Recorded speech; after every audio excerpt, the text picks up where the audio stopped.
distinguishing receiving and self-care. Many of us perceive ourselves to be really good givers. And the truth of the matter is that many of us are not good receivers. And to be a good giver, you really need to be a good receiver.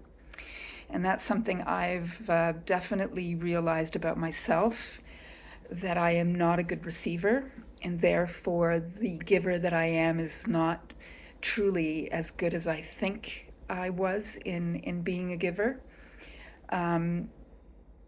Receiving is much more difficult because we are programmed to believe that to be a good person we must give.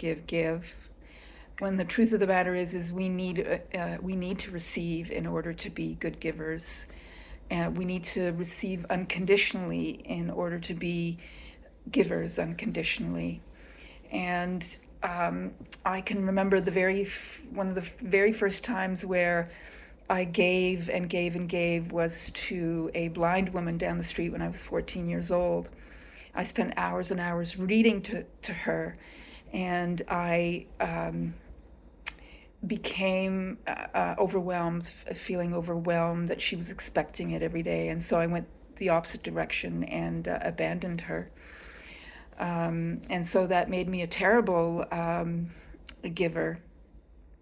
And we have been programmed not to be good receivers or not to really give ourselves very good self-care. And self-care is making sure that we get the things that we need that bring us joy. Many of us have abandoned those things that brought us joy, like dancing or art or music, for example.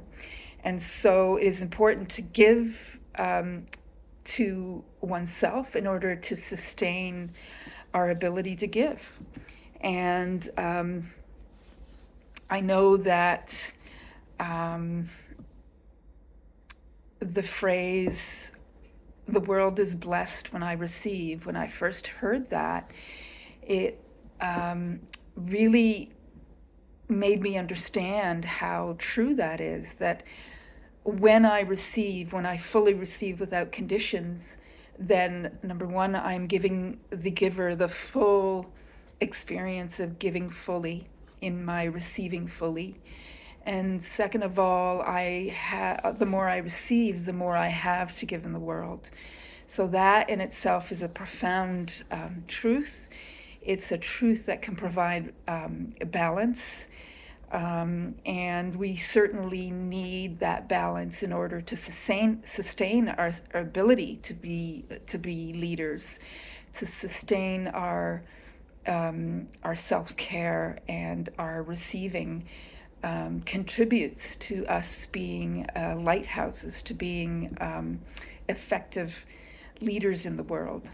So where are you receiving or not receiving in your life? It's a good thing to think about.